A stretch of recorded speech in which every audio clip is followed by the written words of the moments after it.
네, 오늘 우리가 함께 떠나볼 이야기는 바로 류큐의 르네상스, 쇼신왕의 시대입니다. 자, 이런 질문 한번 던져보면서 시작해볼까요? 부는 어떻게 위대한 유산으로 바뀔 수 있을까? 사실 어마어마한 부를 쌓은 나라는 역사에 많았잖아요. 근데 그 부를 모두가 기억하는 그런 영원한 가치로 바꾸는 건 이건 정말 차원이 다른 얘기거든요. 그런데 그 해답의 실마리를 한 사람의 통치에서 찾아볼 수 있습니다. 바로 제2쇼시 왕조의 세 번째 왕, 쇼신 왕이죠. 무려 50년.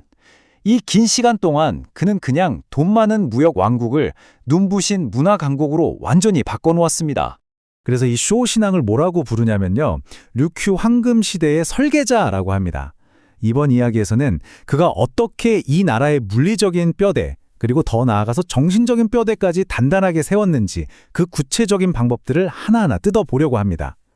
자, 그의 유산은 몇 교의 아주 단단한 기둥으로 이루어져 있다고 볼 수 있는데요.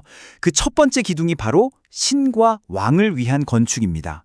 그냥 건물을 지은 게 아니었어요. 이건 뭐랄까, 신앙심과 왕의 권위를 온 세상에 보여주는 아주 강력한 선언 같은 거였죠. 쇼신왕은 중개무역으로 쌓은 그 막대한 부를요. 수도인 슈리의 풍경을 바꾸는데 정말 아낌없이 쏟아부었습니다. 특히 그가 불교를 굉장히 깊이 믿었는데 1492년에 세운 엔카쿠지절은 왕실의 공식 사찰이었거든요. 당시 류큐 목조 건축 기술과 불교 미술의 정수가 뭔지 제대로 보여주는 그런 곳이었죠. 그리고 또 1502년에는 조선 국왕한테서 아주 귀한 불경을 선물 받아요. 이걸 보관하려고 엔칸치라는 연못 한가운데에 벤자이텐도라는 건물을 짓습니다. 진짜 대단하죠? 당시 최고 수준의 건축 기술이랑 예술 감각이 다 녹아들어 있는 작품들이라고 할 수 있습니다. 근데 이게 재밌는 게 불교에만 올인한 건 아니었어요. 왕권이 영원히 이어져야 한다는 것, 그리고 류큐 땅에 원래부터 있던 토착신앙, 이 두 가지를 눈에 보이게 딱 보여주는 기념물들도 함께 만들었습니다. 예를 들면 1501년에 만든 다마우둔, 이건 역대 왕들을 모시는 거대한 왕릉이고요. 또 1519년에 만든 소노히아누타키 이시모는 왕이 청 밖으로 나갈 때마다 우리 왕국 지켜주세요 하고 기도하던 아주 성스러운 공간이었어요. 바로 여기서 그의 이중 전략이 아주 명확하게 드러나는 거죠. 한쪽에서는 불교 사찰을 지어서 왕실의 평안을 빌고 다른 한쪽에서는 토착신앙의 성지나 능묘를 만들어서 우리 왕권은 영원하다는 걸 보장받으려고 한 겁니다. 와, 정말 대단하지 않나요? 종교와 신앙 이 두 가지를 모두 아우르면서 통치의 정당성을 꽉 잡은 거니까요. 정말 폭넓은 비전이라고밖에 할 수 없겠네요. 자, 그럼 이제 두 번째 기둥으로 넘어가 볼까요? 이번엔 왕국의 심장부를 잇는 작업입니다. 그의 비전은 단순히 건물을 짓는 걸 넘어서 눈에 보이는 물리적인 인프라를 통해 왕국 전체를 하나로 묶고 더 강하게 만드는 거였어요. 여기 보이는 마다마미치 도로라던가 마담바시 다리 같은 것들이요.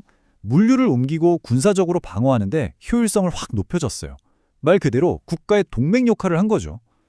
그러면서 동시에 왕국의 심장이라고 할 수 있는 슈리성 안에는 아주 화려한 난간도 만들고 위험이 느껴지는 용기둥도 세우고 북전이라는 건물도 새로 지어서 궁궐의 격을 한 단계 업그레이드 시켰습니다.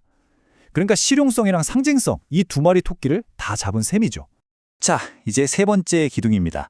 이건 눈에 보이지 않아서 어쩌면 가장 중요하다고 할 수도 있겠네요. 바로 국가의 영혼을 빚는 작업이었습니다. 문화는 보존하고 사회의 윤리는 바로 세우는 그런 이야기죠. 신에게 바치는 기도, 영웅을 찬양하는 고대 서사 가요. 이게 바로 류큐 제도 곳곳에서 입으로만 전해져 내려오던 고대 노래, 오모로입니다. 생각해보세요. 입에서 입으로만 전해지던 이 소중한 문화유산이 사라질 수도 있었겠죠? 이걸 지키기 위한 국가적인 사업이 시작된 겁니다. 여기서 결정적인 역할을 한 사람이 바로 쇼신왕입니다. 각 지역에 흩어져 있던 이 방대한 구전 문학을 왕의 이름으로 모아서 글자로 기록하라고 명령한 거죠. 물론 오모로소시라는 위대한 가요집으로 완성된 건 그의 아들 때 일이긴 하지만요. 그래도 그 엄청난 사업의 첫 삽을 뜬 사람이 바로 쇼신왕이었다는 겁니다. 글자가 없어서 사라질 뻔한 문화를 미래 세대를 위해서 딱 붙잡아둔 셈이죠. 이렇게 문화적인 수준이 높아지니까 자연스럽게 사회윤리에도 큰 변화의 바람이 불기 시작합니다. 그 당시 류큐에는 순사라는 아주 잔혹한 관습이 남아 있었어요. 왕이나 귀족 같은 주군이 죽으면 그 신하들이 따라서 목숨을 끊는 풍습이었는데 이건 뭐 귀한 인재들을 너무나 허무하게 잃게 만드는 국가적인 비극이었죠. 바로 이때 쇼신왕이 나섭니다. 불교 승려들의 조언을 받아들여서 이 순사라는 제도를 아예 법으로 엄격하게 금지시켜버려요. 이게 그냥 나쁜 관습 하나 없앤 수준이 아니에요. 생명은 소중하다는 새로운 도덕적인 가치를 국가의 기본으로 삼은 거고요. 이걸로 왕국의 문화 수준을 한 단계, 아니 몇 단계는 끌어올린 역사적인 결단이었다고 볼 수 있습니다.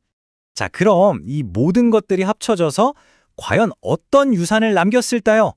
네, 바로 류큐의 르네상스라고 불리는 오늘날까지도 그 빛을 잃지 않는 위대한 유산입니다. 무역항에서 문화국가로 이 한 문장이 쇼신 왕 시대에 일어난 그 엄청난 변화를 딱 요약해줍니다. 류큐 왕국은 그의 통치 아래서 단순히 물건을 사고 파는 중개무역항이 아니라 자신들만의 독자적인 정체성을 가진 수준 높은 문화국가로 다시 태어난 겁니다. 그가 세웠던 그 단단한 기둥들은요, 오늘날까지도 오키나와의 역사를 가장 빛나게 하는 상징으로 남아 있습니다. 세계문화유산이 된 그 웅장한 건축물들, 사라질 뻔했다가 도존된 독특한 문화, 그리고 생명을 존중해야 한다는 새로운 국가적인 윤리까지 이 모든 게 합쳐져서 지금의 오키나와 문화를 정의하는 그 정체성을 만들어낸 거죠. 오늘 이야기를 마무리하면서 이 질문을 다시 한번 여러분께 던져봅니다. 한 지도자의 비전은 어떻게 한 국가의 정체성을 영원히 바꿀 수 있을까? 그저 불을 쌓는데 그치지 않고 그 불을 국가의 영혼을 만드는데 아낌없이 쏟아부었던 쇼신 왕의 이야기. 이것이야말로 그 질문에 대한 가장 강력한 증거이자 우리에게도 깊은 영감을 주는 이야기가 아닐까 싶습니다.